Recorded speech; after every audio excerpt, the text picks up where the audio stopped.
What? I just got these regripped. Wow. You have to get up, do what they do. But that was insane. Let's not get ahead of ourselves. Come on! I make go records, baby. I'm liking this. Hello and welcome to another episode of Hawks Recap. My name is Clay. Thank you for tuning in. Blackhawks just completed their 56th game of the season, and they lose in Edmonton to the Oilers by a score of 5-3, 4-3 with the empty netter. Doesn't really matter. A loss in regulation is 0 points, and that's not something the Hawks need at this point. I'm not mad. I'm just disappointed. This was a big 5-game road trip, and to start it off with 2 straight regulation losses, first one coming against a divisional foe right above you in the standings, second one tonight coming against a team that's not in your division but in your conference, and the Pacific Division is a very close conference, and although they're in the top 3 right now, they're without Connor McDavid for the next 2 or 3 weeks, so if they start dropping some games very quickly, they can be right in that wild card hunt as well. So 2 big games that we just got 0 points out of. Definitely not the way to start this really huge road trip through Western Canada. And to make matters worse,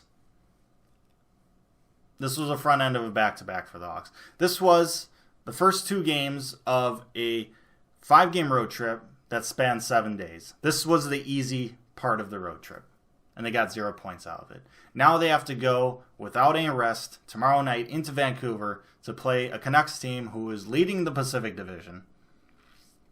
And not only that, but that place is going to be rocking because they're going to be retiring the Sedin's numbers tomorrow night too. If the Hawks' backs weren't already up against the wall, you can see the indentation now. Mike Smith in net for the Oilers, Robin Lehner in net for the Hawks. I wouldn't say either goalie really had their best game in this one, at least early on. Hawks, not a good start. First 2 shifts of the game, I don't even think they had possession of the puck. And, of course, without McDavid, the Oilers still dominate. Oilers score a minute 13 in, take the early 1-0 lead. Pretty much the exact opposite of last game, although in the end, it'd be basically the same result.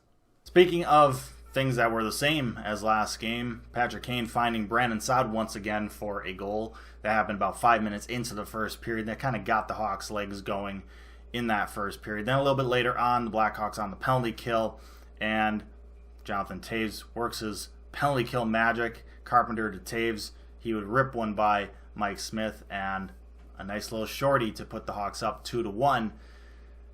However, that would be the outlier in terms of what would happen with the Hawks' penalty kills in this game. The Blackhawks would find themselves on a penalty kill again late in that first period, and the Oilers would take advantage of it. Yamamoto would score his first of the game. He would have a big night in this one. He's had a big season since getting called up just a couple months ago.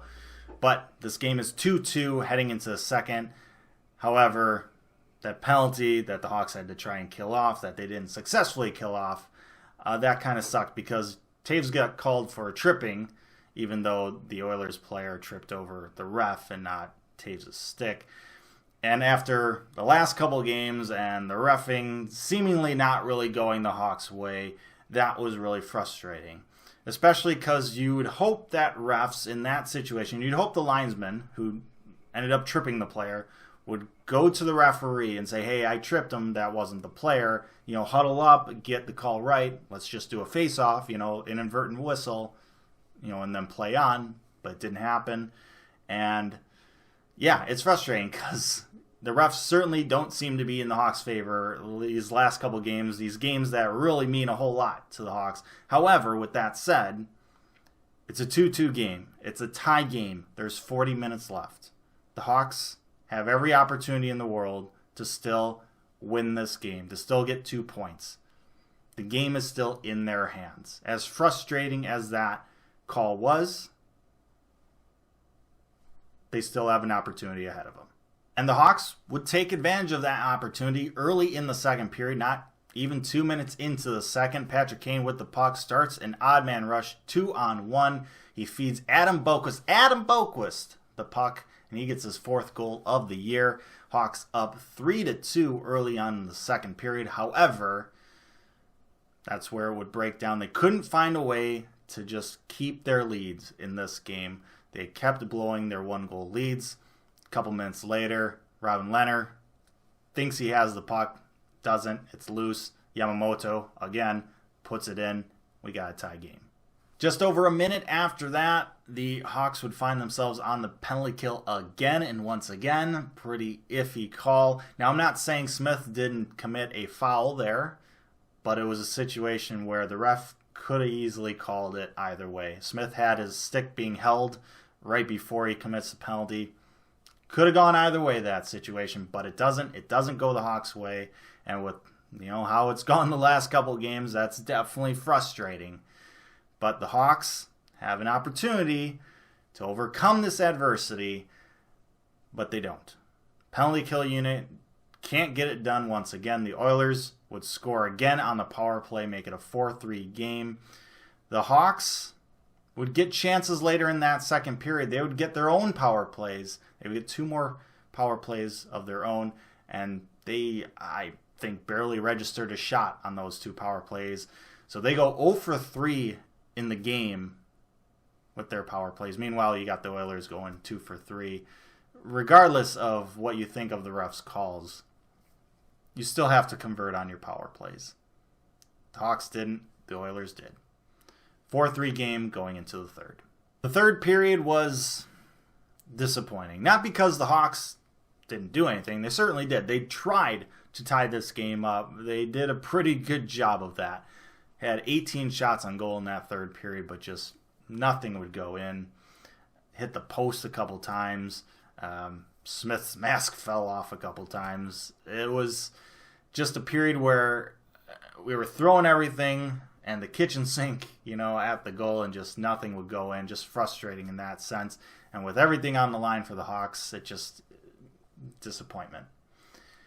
Draisaitl would get an empty net goal late in that third period, and that's how the score would end up being 5-3.